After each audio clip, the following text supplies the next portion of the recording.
नमस्कार, good morning. Times now Bharat देख रहे हैं आप और आपके साथ मैं हूं दीपिका यादव। गुड मॉर्निंग, स्वागत है आपका फिट इंडिया के सुपर हिट बुलेटिन में। मैं हूं आपके साथ श्वेता श्रीवास्तव। तो एक बार फिर से मैं और श्वेता हाजिर हैं देश और दुनिया की हर खबर खास आप लोगों के लिए लेकर के, क्योंकि आज वीकेंड है। ऐसे में हर खबर आप तक पहुंचाएंगे। आप घर पर आराम करें और टीवी का रिमोट साइड में रख दें, चैनल बिल्कुल चेंज ना करें।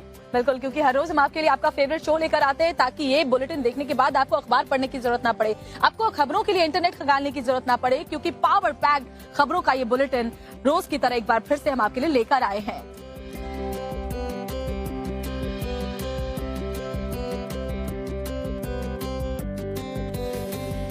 और चलिए सबसे पहले बात राजधानी दिल्ली की करते हैं। यमुना के जलस्तर में थोड़ी कमी आई है दीपिका, ये राहत की बात है। बावजूद इसके अभी भी दिल्ली के कई इलाके ऐसे हैं जहां पानी जमा है।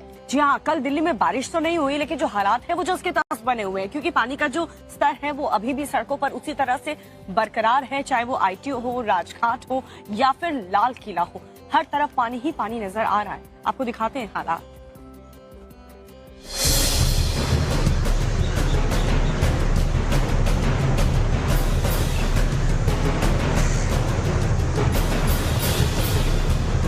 राजधानी दिल्ली दरिया बनी हुई है। हर तरफ लोग जल त्रासदी से जूझते नजर आ रहे हैं।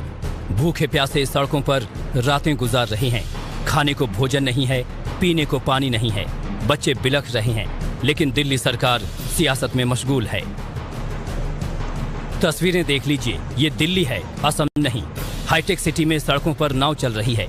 कहीं ऑटो फंसा हुआ है तो कहीं पुलिस की गाड़ी। रिहायशी मोहल्लों में घरों के अंदर भी दरिया बह रहा है।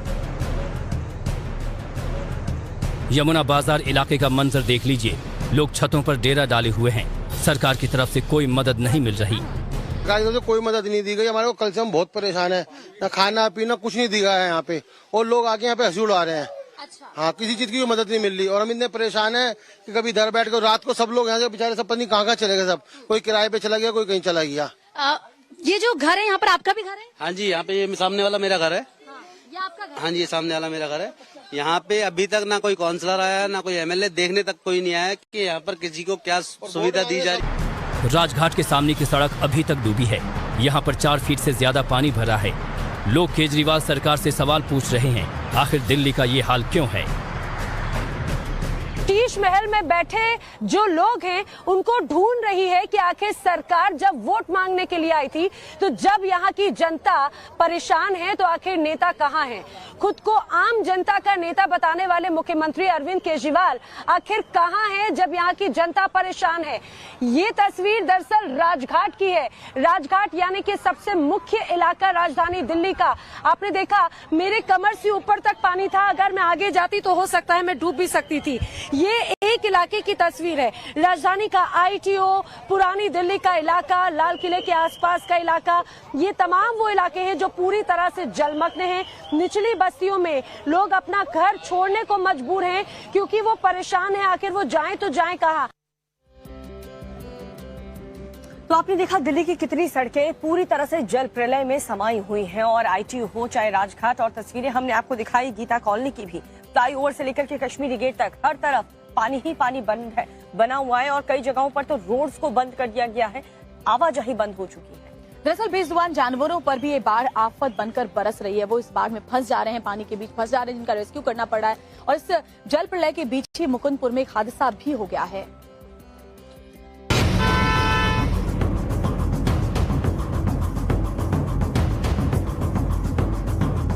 राजघाट और लाल किला ही नहीं, गीता कॉलोनी फ्लाईओवर से लेकर ISBT और कश्मीरी गेट तक यमुना का पानी समंदर बना हुआ है। रिंग रोड से लेकर ISBT तक अभी भी ट्रैफिक बंद है। लोग अक्षरधाम निजामुद्दीन से ITO होते हुए NH-24 के रास्ते सफर करने को मजबूर हैं। गीता कॉलोनी फ्लाईओवर के पास मंजर कैसा है आप खुद देख लीजिए। ISBT की तरफ जाने वाली सड़क दरिया बनी हुई है। यहाँ सड़क पर पानी इतना है कि कोई भी डूब सकता है। अंदर तक हम जाएंगे, जितना गहराई में हम जाएंगे, पानी का लेवल देखिए उतना ज्यादा यहाँ पे बढ़ता हुआ नजर आएगा। अब देखिए ये पूरा पानी सीने तक आ गया है, और ये एक जगह का हाल नहीं है, ये आपको नजर आएगा दिल्ली के अलग अलग जगहों पे। कुछ ऐसा ही हाल है दिल्ली के अलग अलग जगहों पे, जहां पे पानी में पूरी तरीके से दिल्ली जो है वो डूबी हुई है। दिल्ली के मुकुंदपुर इलाके में बाढ़ में डूबने से 3 बच्चों की मौत हो गई। ये बच्चे बाढ़ के पानी में नहाने गए थे। विनाशकारी बाढ़ ने इंसान ही नहीं जानवरों की जिंदगी भी मुश्किल कर दी है। बाढ़ में सैकड़ों गायें और कुत्ते भी फंसे हुए हैं। एनडीआरएफ के साथ कुछ निजी संस्थाएं भी इंसानों के साथ जानवरों को बचाने में लगे हैं। सिर्फ इंसान की हालत यहाँ पर मुश्किल में है, उनके लिए जीना यहाँ पर मुश्किल हो रहा है, बल्कि जो जानवर हैं, जो सड़कों पर आपको कुत्ते घूमते हुए नजर आते हैं, चाहे वो गाय हो चाहे वो कोई भी पशु हो। बाढ़ ने ऐसी तबाही मचाई है कि हजारों लोग भूख से तड़प रहे हैं। मंजर बेहद भयावह है। दिल्ली पुलिस के 4500 जवान लोगों की मदद में लगे हैं। एनडीआरएफ की 16 टीमें तैनात हैं। गुरुवार रात से आर्मी भी डटी हुई है। पीडब्ल्यूडी की टीमें एक्टिव हैं, लेकिन लोगों की मुसीबतें कम नहीं हो रही। कश्मीरी गेट के पास पानी का लेवल कुछ कम हुआ है, लेकिन रिंग रोड पर अभी भी कई फीट पानी मौजूद है। गीता कॉलोनी और राजघाट में ट्रैफिक बंद है। लाल किला टापू बना हुआ है। तो दिल्ली डूबी हुई है, लेकिन दिल्ली सरकार का ध्यान इस पर बिल्कुल भी नहीं है। अरविंद केजरीवाल लगातार आरोप प्रत्यारोप की सियासत में लगे हुए हैं। जी हाँ, उनका कहना है, अरविंद केजरीवाल कह रहे हैं कि उत्तर प्रदेश और हरियाणा सरकार की वजह से आज दिल्ली में ये हाल बना है, इन्हीं की वजह से दिल्ली आज डूबी हुई है। लेकिन हकीकत क्या है, फैक्ट रिसर्च हमने किया है, वो आपको दिखाते हैं।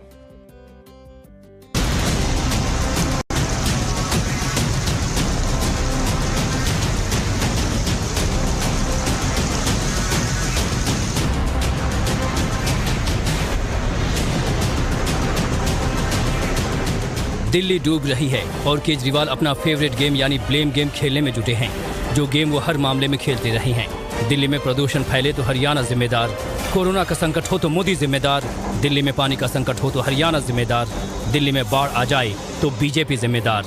दिल्ली में आई बाढ़ को केजरीवाल एंड टीम प्रायोजित बाढ़ बता रहे हैं। आरोप लगा रहे हैं कि दिल्ली को डुबोने के लिए जानबूझकर हथनी कुंड बैराज से इतना ज्यादा पानी छोड़ा गया कि लोग सीएम केजरीवाल को गालियां दें। हमें गाली दे रहे हैं, वो देते रहे गाली। गाली देने में क्या रखा है? इस टाइम तो ये है, ये तो ऐसी क्राइसिस है जिसमें इंसान को इंसान की मदद करनी चाहिए। एक दूसरे को गालियां देने से कोई फायदा नहीं है। पर मैं देख रहा हूँ सुबह से वो कल से बीजेपी वाले मेरे को गाली दे रहे हैं। दे लेंगे गाली, अपने को क्या दिल्ली का। केजरीवाल ही नहीं, उनकी टीम पूरी ताकत से लगी हुई है, दिल्ली को बाढ़ से बचाने के लिए ही नहीं बल्कि खुद को बचाने के लिए। इस बाढ़ के पीछे की वजह है भारतीय जनता पार्टी और केंद्र सरकार की दिल्ली के प्रति दुर्भावना। इस बाढ़ के पीछे वजह है केंद्र सरकार की दिल्ली को बर्बाद करने की साजिश। इस बाढ़ के पीछे वजह है मोदी जी और भारतीय जनता पार्टी के मन में छिपी हुई नफरत, जो कई बार ऐसी घटनाओं में निकलकर बाहर आती है। आज दिल्ली के अंदर बगैर बारिश के ये बाढ़ जो है और जो खतरे के निशान से पानी ऊपर चला गया, ये बाढ़ प्रायोजित बाढ़ है। ये बाढ़, ये आपदा प्रायोजित की गई आपदा है। मैं ये पूरी जिम्मेदारी के साथ आपको बताना चाहता हूं। लेकिन दिल्ली में आई बाढ़ प्रायोजित बाढ़ है या फिर केजरीवाल के सपनों की दिल्ली की पोल खोलने वाली बाढ़ है, ये भी साफ हो गया। आपको बता दें कि हथनी कुंड बैराज दिल्ली से करीब 200 किलोमीटर की दूरी पर हरियाणा के यमुनानगर जिले में है। इस बैराज से छोड़े गए पानी को दिल्ली तक पहुंचने में करीब 72 घंटे यानी 3 दिन लगते हैं। इसी बैराज से दिल्ली को 60% पानी की सप्लाई होती है। 360 मीटर लंबाई इस बैराज में 18 गेट हैं, जो पानी के बढ़ते स्तर को देखकर खोले जाते हैं। मतलब कम पानी है तो कुछ गेट खोले जाते हैं, अगर बहुत पानी है तो सारे गेट खोल दिए जाते हैं। हथनी कुंड बैराज में पानी स्टोर करने की क्षमता 1 लाख क्यूसेक है। जैसे ही बैराज में पानी 1 लाख क्यूसेक से ऊपर जाता है तो हथनी कुंड बैराज के 18 गेट खोल दिए जाते हैं। केजरीवाल और पूरी आप सरकार के लॉजिक के उलट हरियाणा इरिगेशन डिपार्टमेंट के अधिकारियों की माने तो रिकॉर्ड बारिश की वजह से हथनी कुंड बैराज का जलस्तर बढ़ा। हथनी कुंड बैराज के गेट ऑटोमेटिक सिस्टम के तहत खुलते हैं। इस बार थ्रेश होल्ड को 1 लाख क्यूसेक पर रखा गया था। पूर्वी और पश्चिमी करनाल के गेट नियमों के तहत बंद हो गए, जिसके बाद सारा पानी यमुना में खुद ब खुद आ गया। केजरीवाल सरकार हरियाणा यूपी पर दिल्ली में पानी डाइवर्ट करने का आरोप लगा रही है। दिल्ली सरकार का कहना है कि बैराज से हरियाणा की जो नहरें गुजर रही हैं वो सूखी हैं, लेकिन हकीकत ये है कि हरियाणा के 11 जिलों में होता हुआ बैराज का पानी दिल्ली पहुंचता है और ये सभी 11 जिले भी बाढ़ से प्रभावित हैं। यूपी के सहारनपुर, संभल समेत वो सारे जिले बाढ़ से प्रभावित हैं जो हथनी कुंड बैराज के रूट पर हैं। लिहाजा केजरीवाल के दावे के सामने सवाल ये खड़े हो रहे हैं कि क्या दिल्ली में प्रायोजित बाढ़ लाने के लिए हरियाणा अपने भी 11 जिले डुबो देगा?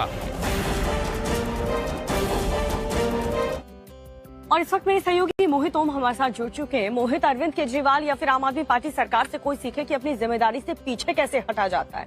आज दिल्ली वालों की जो नौबत है, जो हालत है, अगर पहले से तैयारी होती तो ये हाल ना होता, लेकिन यहाँ पर ब्लेम गेम शुरू हो चुका है, आरोप प्रत्यारोप किए जा रहे हैं।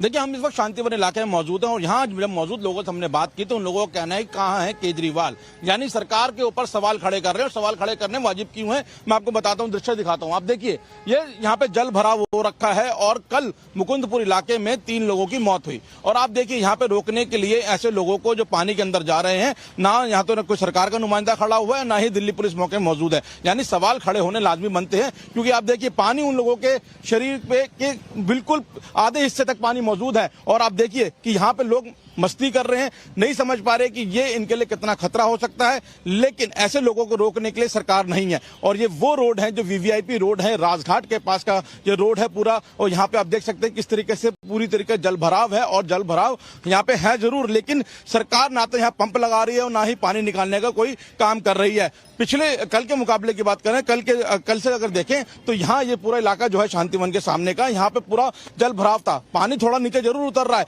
लेकिन इस पानी को पूरी तरीके से निकालने के लिए यहाँ पर ना तो कोई सरकार का नुमाइंदा नजर आ रहा है, ना ही दर्शकों को दिखाएंगे कि दिल्ली में हालात क्या हैं और कैसे सरकार इन तक मदद नहीं पहुंचा पा रही है। बहुत बहुत शुक्रिया। हरियाणा में बाढ़ और बारिश ने हालात खराब कर रखे हैं, लेकिन पंजाब में जो स्थिति बनी हुई है बाढ़ और बारिश की वजह से, उस पर सियासत भी तेज है। यहाँ गांव शहर हर तरफ पानी की मार ये लोग झेल रहे हैं। लेकिन हरियाणा और पंजाब की बात करें तो बहुत बुरे हालात वहाँ पर है। हालात इतने खराब हो गए कि सेना की मदद लेनी पड़ रही है। मौजूदा हालात को दिखाती एक रिपोर्ट आपको दिखाते हैं।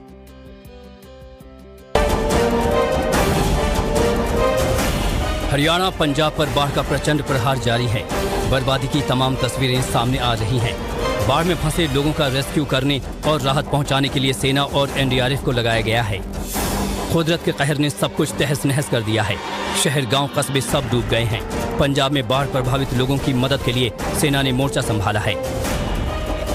पंजाब हरियाणा में एयरफोर्स ने रेस्क्यू ऑपरेशन की कमान संभाली है। तस्वीरें देखिए, एयरफोर्स का चॉपर लगातार लोगों को खाने पीने का सामान पहुंचा रही है। पिछले 48 घंटे में एयरफोर्स के चॉपर ने 40 से ज्यादा बार उड़ान भरी है और 126 लोगों का रेस्क्यू किया है। एयरफोर्स ने 17 टन से ज्यादा राहत सामग्री बाढ़ प्रभावित तक पहुंचाई है। बाढ़ प्रभावित दर्जनों गाँव में MI-17 को लगाया गया है, जबकि चिनूक और AN-32 और C-130 ट्रांसपोर्ट एयरक्राफ्ट को स्टैंड बाय में रखा गया है। हरियाणा में भी बाढ़ ने तबाही मचा दी है। प्रभावित इलाकों में हो रही घटनाओं में अब तक 16 लोगों की मौत हो गई है। बाढ़ ने अब धीरे धीरे 12 जिलों को चपेट में ले लिया है। 4 लाख एकड़ फसल बाढ़ से पूरी तरह प्रभावित है। राज्य के 854 गाँव में बाढ़ की वजह से पानी भरा है। GT रोड बेल्ट के 6 जिलों में हालात ज्यादा खराब हैं। अंबाला, यमुनानगर, करनाल, कैथल, कुरुक्षेत्र और पानीपत जिलों में स्थिति भयावह है। बाढ़ प्रभावित राज्य पंजाब के हालात पर सियासत भी तेज हो गई है। शिरोमणि अकाली दल के नेता बिक्रमजीत सिंह मजीठिया ने आरोप लगाया है कि जिस वक्त पंजाब की जनता को सीएम की सहायता की जरूरत है, उसी बाढ़ काल में सीएम प्रभावित इलाकों में फोटो ले रहे हैं, जिसे लेकर पंजाब में राजनीति गर्मा गई है। भगवंत मान अब राजनीतिक दलों के निशाने पर हैं। और पहाड़ों की बात करें तो वहां पर बारिश का विकराल रूप लगातार देखने को मिल रहा है। पहाड़ों पर बारिश रुक नहीं रही, जिस वजह से मैदानी इलाकों में भी हालात कुछ अच्छे नहीं है। और इसीलिए भूस्खलन की वजह से जो लोग पहाड़ पर रहते हैं उनके लिए जिंदगी बहुत मुश्किल हो चुकी है। एक शहर से दूसरे शहर का संपर्क कट चुका है और बुनियादी जरूरतों के लिए भी उन्हें परेशान होना पड़ रहा है। एक रिपोर्ट पे आपके जरिए आपको दिखाते हैं पहाड़ों पर क्या हालात बने हुए हैं। यूपी उत्तराखंड में भी तबाही के बादल विनाशकारी तांडव कर रहे हैं। हरिद्वार में पिछले कई दिनों से बारिश तांडव कर रही है। सोलानी नदी पर बना बांध टूट गया है, जिससे हरिद्वार के ग्रामीण इलाके जलमग्न हो गए हैं। तस्वीरें देखिए, जहां तक नजर जाती है पानी ही पानी नजर आता है। जिंदगी ट्रैक्टर पर सिमट कर रह गई है। लक्सर इलाके में सबसे ज्यादा तबाही मची है। खानपुर विधानसभा इलाका जलमग्न हो गया है। राहत और बचाव के लिए सेना को उतारा गया है। लक्सर की गलियां भी पानी से भरी हैं। घरों में भी पानी भरा हुआ है। गुरुवार को लक्सर के बिरला घाट पर 2 कांवड़ी नदी के तेज बहाव में बह गए। एसडीआरएफ ने रात में ही लाइफ जैकेट और रोप के जरिए दोनों कांवड़ियों को सुरक्षित रेस्क्यू किया। उत्तराखंड के 7 जिलों में भारी बारिश का अलर्ट है। 16 जुलाई तक उत्तराखंड में तबाही के बादल मंडरा रहे हैं। बद्रीनाथ और केदारनाथ हाईवे में लैंडस्लाइड का अलर्ट है। Bureau report, times now Bharat.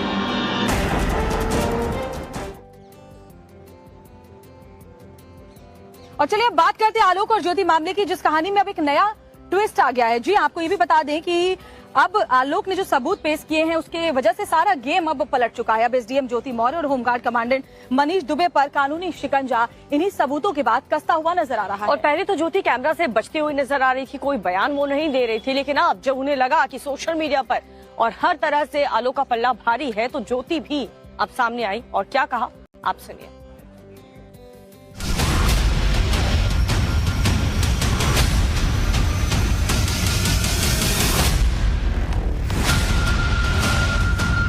आलोक की ज्योति की स्टोरी में नया ट्विस्ट आ गया है। पति पत्नी का झगड़ा नेक्स्ट लेवल पर पहुंच गया है। कर्मचारी पति और अधिकारी पत्नी का झगड़ा फिर से बढ़ गया है।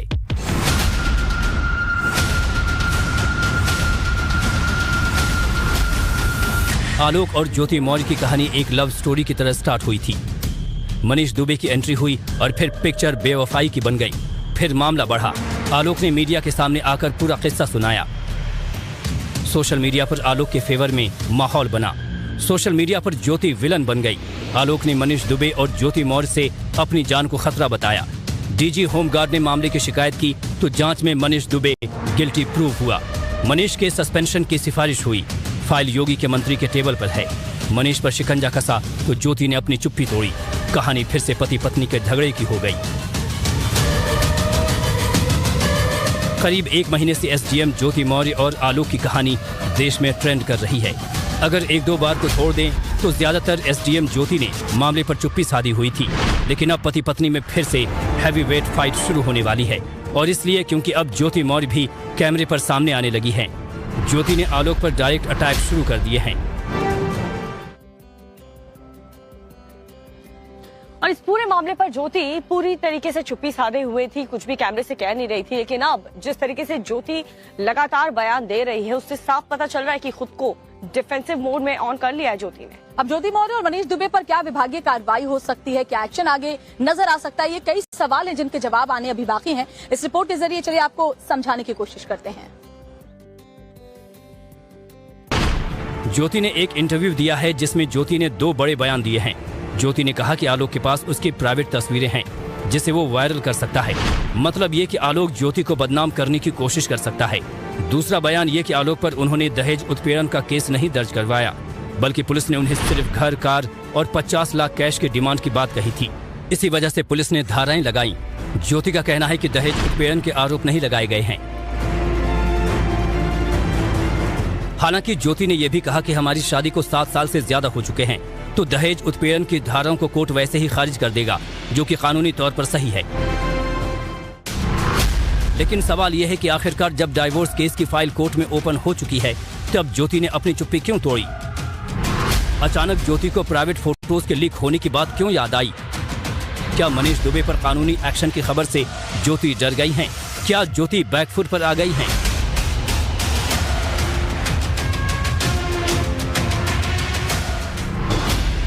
जांच में अगर आलोक का दावा सही पाया गया तो हत्या की साजिश का केस दर्ज हो सकता है। आईपीसी की धारा 118 के तहत मुकदमा दर्ज हो सकता है। इसमें 3 साल की सजा और जुर्माना लगाया जा सकता है। लेकिन मामला बस इतना भर ही नहीं है।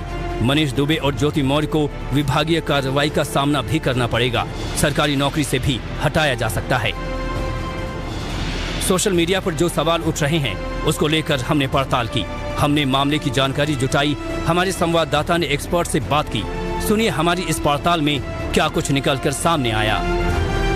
जी हाँ, बड़ी खबर ये आ रही है कि डीजल पर वैट बढ़ा दिया गया। एक तरफ ऐसे ही संपर्क टूटा हुआ है, रास्ते बंद है, और ऐसे में डीजल पर वैट बढ़ाने का सीधा सीधा मतलब है कि ट्रांसपोर्टेशन महंगा होगा और रोजमर्रा की जरूरत की जो चीजें हैं वो भी पहुंच से बाहर हो जाएगी। तो हिमाचल में डीजल पर 3 रुपए प्रति लीटर का वैट बढ़ा दिया गया है। बीते 7 महीने में दूसरी बार डीजल पर वैट बढ़ाया गया और ये पूरी तरीके से राज्य सरकार का फैसला होता है। और ये हिमाचल प्रदेश से बड़ी खबर आपको बता रहे हैं। तो देखिए कैसे दोहरी मार पड़ी है हिमाचल वासियों को। एक तरफ मौसम की मार से वो 2-4 हो रहे हैं, जहां तक नजर जाती है वहां पर तबाही का मंजर पसरा हुआ दिखाई देता है। पहाड़ दरक रहे हैं, नदी नाले उफान पर हैं, लोगों तक मुश्किलें जो है वो बढ़ रही है क्योंकि जो जरूरत की चीजें हैं वो उन तक नहीं पहुंच पा रही। और ऐसे में वैट बढ़ाने का मतलब है कि जो चीजें हैं वो और ज्यादा महंगी हो जाएंगी, फिर चाहे वो सब्जियां हो, राशन हो, क्योंकि ट्रांसपोर्टेशन महंगा होगा तो इन चीजों पर भी असर पड़ेगा। और ऐसे में लोगों की जिंदगियों पर अब ये दोहरी मार इस फैसले के बाद पड़ने वाली है। आपको बताते हैं प्रधानमंत्री नरेंद्र मोदी यूएई के लिए रवाना हो चुके हैं। सुबह 10:45 पर भारतीय समय अनुसार अबू धाबी पहुंचेंगे प्रधानमंत्री मोदी। राष्ट्रपति शेख मोहम्मद बिन जायद से मिलेंगे। तो फ्रांस के बाद अब यूएई के दौरे पर प्रधानमंत्री नरेंद्र मोदी गए और जिसमें विभिन्न क्षेत्रों में संबंध बढ़ाने पर चर्चा होगी। फ्रांस का दौरा भी काफी जबरदस्त रहा, ऐतिहासिक रहा। और अब देखिए पीएम मोदी का फ्रांस दौरा भारत के लिहाज से कैसे ऐतिहासिक और फायदेमंद रहा, क्योंकि आतंकवाद जैसे मुद्दों पर भी क्या क्या बात हुई ये भी बताएंगे।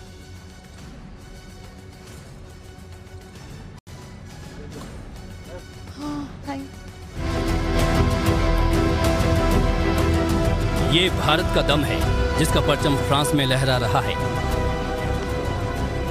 बैस्टिल डे परेड में पीएम मोदी के साथ ही भारतीय सेना की तीनों विंग्स का जलवा देखने को मिला। साथ ही दिखी मैक्रो और मोदी के बीच की शानदार केमिस्ट्री और उसका सबूत ये ट्वीट, जिसके जरिए राष्ट्रपति मैक्रो ने पूरी दुनिया को बताया कि भारत और फ्रांस के बीच की दोस्ती कितनी मजबूत है। इससे पहले पीएम मोदी को फ्रांस के सर्वोच्च सम्मान grand cross of legion of honour से सम्मानित किया गया।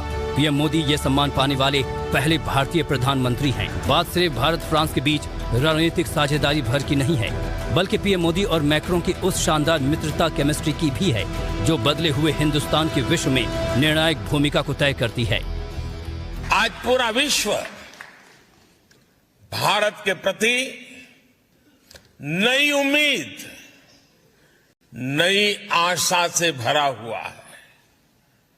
ये आशा, ये उम्मीद ठोस नतीजों में बदल रही।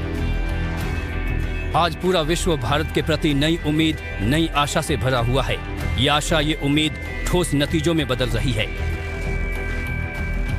फ्रांस और भारत अपनी रणनीतिक साझेदारी की 25वीं वर्षगांठ भी मना रहे हैं, लेकिन बीते करीब एक दशक में मोदी एरा में फ्रांस और भारत की मित्रता ने कई क्षेत्रों को मिलकर साधा है। फिर चाहे वो मोदी मैक्रों का शानदार युग, आतंकवाद के खिलाफ जंग, कट्टरपंथी जमातों से निपटना, रक्षा और सुरक्षा सहयोग, इंडो पैसिफिक में चीनी फैक्टर, व्यापारिक क्षेत्र में भागीदारी या भारत की यूएनएससी में स्थायी सदस्यता की मांग, जिस पर फ्रांस भारत की दावेदारी का समर्थन करता है।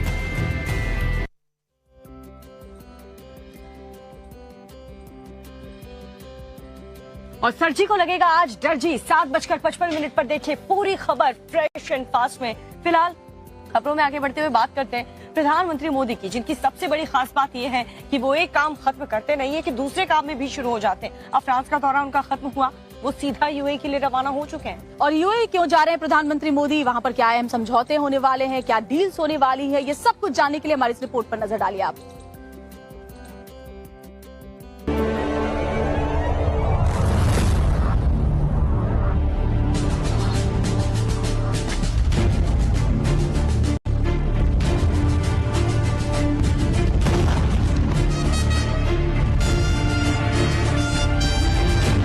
फ्रांस के 2 दिवसीय दौरे के बाद आज पीएम मोदी संयुक्त अरब अमीरात जाएंगे। इस दौरान पीएम मोदी संयुक्त अरब अमीरात के राष्ट्रपति और अबू धाबी के शासक शेख मोहम्मद बिन जायद अल नहयान से मुलाकात करेंगे। पीएम मोदी के इस दौरे के दौरान दोनों नेताओं के बीच कई अहम विषयों पर चर्चा हो सकती है। संयुक्त अरब अमीरात के साथ भारत के संबंध काफी पुराने हैं और भारत की कोशिश है कि भविष्य में दोनों देश अलग अलग क्षेत्रों में सहयोग को और आगे ले जाएं। 2 देशों की विदेश यात्रा शुरू करने से पहले प्रधानमंत्री मोदी के बयान से साफ है कि इस यात्रा को लेकर उन्हें कितनी उम्मीदें हैं। प्रधानमंत्री मोदी ने कहा है कि पिछले साल वो और यूएई के राष्ट्रपति शेख मोहम्मद बिन जायद भावी साझेदारी का रोड मैप बनाने पर सहमत हुए थे। प्रधानमंत्री मोदी ने भरोसा जताया है कि उनकी अबू धाबी की यात्रा से भारत और यूएई के बीच रणनीतिक साझेदारी का एक नया अध्याय शुरू होगा। भारत और यूएई के बीच कई क्षेत्रों में व्यापक सहयोग है। इनमें व्यापार, निवेश, ऊर्जा, खाद्य सुरक्षा, विज्ञान और प्रौद्योगिकी के साथ ही शिक्षा भी शामिल है। इनके अलावा फिटटेक, रक्षा और सुरक्षा सहयोग द्विपक्षीय संबंधों का मुख्य स्तंभ बनता जा रहा है। दोनों ही देशों ने हमेशा ही लोगों के बीच गहरे मेल मिलाप के साथ ही सांस्कृतिक सहयोग दिया है। पीएम मोदी की यात्रा से इन क्षेत्रों में सहयोग के नए आयाम स्थापित करने में मदद मिलेगी। प्रधानमंत्री मोदी यूएई के राष्ट्रपति के साथ वैश्विक मुद्दों पर भी चर्चा करेंगे। इस साल के आखिर तक संयुक्त अरब अमीरात UNFCCC COP28 के सभी पक्षकारों के 28वें सम्मेलन की मेजबानी कर रहा है। पीएम मोदी ने इस बात का जिक्र करते हुए ये भी कहा कि वो यूएई के राष्ट्रपति नाहयान के साथ जलवायु संबंधी कार्यवाही को तेज करने के बारे में वैश्विक सहयोग को मजबूत बनाने के मुद्दे पर भी बातचीत करेंगे। से पहले आपको याद दिला दें कि 7:27 पर खबरें बिल्कुल फटाफट अंदाज में होंगी, झटपट अंदाज में होंगी, इसलिए आप लगातार हमारे साथ बने रहे। फिलहाल आगे बढ़ते हुए बात करते हैं अगली खबर की। लगातार हो रही बारिश की वजह से फल हो, सब्जी हो, इनके दाम आसमान को छू रहे हैं। लोग परेशान हैं क्योंकि महंगाई बहुत ज्यादा बढ़ गई है। लेकिन इस बीच असम के मुख्यमंत्री हिमंत बिस्वा शर्मा ने कुछ ऐसा बयान दे दिया जिससे सियासी तूफान खड़ा हो गया है। ऐसा क्या बयान उन्होंने दिया जिससे सियासी तूफान खड़ा हो गया, और साथ ही असदुद्दीन ओवैसी भी काफी नाराज है इस बयान से? सुनिए।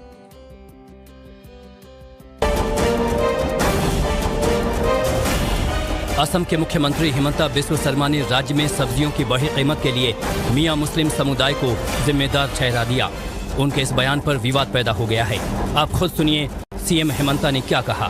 तारमाने गुवाहाटी महानगरीत सब्जी बेपाৰৰ পৰা, ট্ৰাকৰ চলোৱাৰ পৰা, বাছ চলোৱাৰ পৰা, ৰিক্সা চলোৱাৰ পৰা গোটেইখিনি কোনে কৰে? মিয়াই কৰে। এইটো বদৰুদ্দিন আজমল ডাঙৰীয়াই যিটো কথা কৈছে সেইটো আমাৰ জাতিটোৰ প্ৰতি অপমান হিচাপে আমি গণ্য কৰিব। सीएम हिमंता ने कहा कि ग्रामीण क्षेत्रों में सब्जियों की दरें कम हैं, लेकिन शहरों में आते आते कीमतें बढ़ जाती हैं। उन्होंने दावा किया कि सभी विक्रेता दरें बढ़ा रहे हैं और उनमें से ज्यादातर मियां मुसलमान हैं। उधर AIMIM चीफ असदुद्दीन ओवैसी ने हिमंता के बयान पर पलटवार किया है। ओवैसी ने ट्वीट करते हुए कहा कि देश में एक ऐसी मंडली है जिसके घर अगर भैंस दूध न दे या मुर्गी अंडा न दे तो इसका इल्जाम भी मियां जी पर ही लगा देंगे। शायद अपनी निजी नाकामियों का ठीकरा भी मियां भाई के सर पर ही फोड़ते होंगे। आजकल मोदी जी की विदेशी मुसलमानों से गहरी यारी चल रही है। उन्हीं से कुछ टमाटर, पालक, आलू वगैरह मांग कर काम चला लीजिए। अब सवाल यह है कि आखिर कौन है मियां मुसलमान? दरअसल मियां मुसलमान प्रवासी बंगाली मुसलमानों के वंशज हैं जो 20वीं सदी में असम के अंग्रेजी सरकार के दौरान ब्रह्मपुत्र घाटी में रहते थे। ये प्रवासी वर्तमान बांग्लादेश के मेमनसिंह, रंगपुर और राजशाही डिवीजनों से आए थे। बता दें कि मुख्यमंत्री की ये टिप्पणी AIUDF प्रमुख बदरुद्दीन अजमल के उस बयान के बाद आई है जिसमें उन्होंने दावा किया था कि असमिया समुदाय मुस्लिम लोगों के बिना अधूरा है। तो कल यानी कि शुक्रवार को चंद्रयान 3 की लॉन्चिंग हुई और भारत ने इतिहास रच दिया।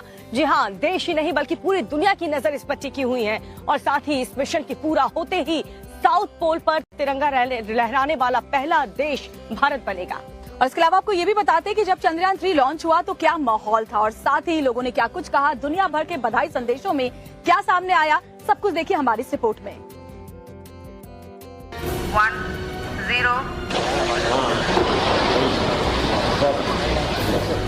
10 दिन शुक्रवार, वक्त दोपहर 2:35। मिशन चंद्रयान 3 की लॉन्चिंग। ये वो ऐतिहासिक पल है जब हिंदुस्तान ने इतिहास रचा। आंध्र प्रदेश के श्रीहरिकोटा स्पेस सेंटर से मिशन चंद्रयान 3 की लॉन्चिंग हुई और भारत का बाहुबली चांद पर तिरंगा फहराने के लिए रवाना हो गया। इसके साथ ही भारत के मिशन चंद्रयान 3 की शुरुआत हो चुकी है। LVM-3 के जरिए चंद्रमा के लिए उड़ान भर चुका है। चंद्रयान 3 की लैंडिंग चंद्रमा के दक्षिणी ध्रुव पर होगी।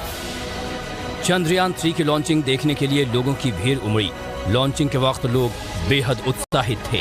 पूरे देश ने इस तस्वीर को देखा। हर जगह इन तस्वीरों की चर्चा हुई। क्या नेता, क्या आम जनता, सब मिलकर इस मिशन की सफल लॉन्चिंग की कामना कर रहे थे।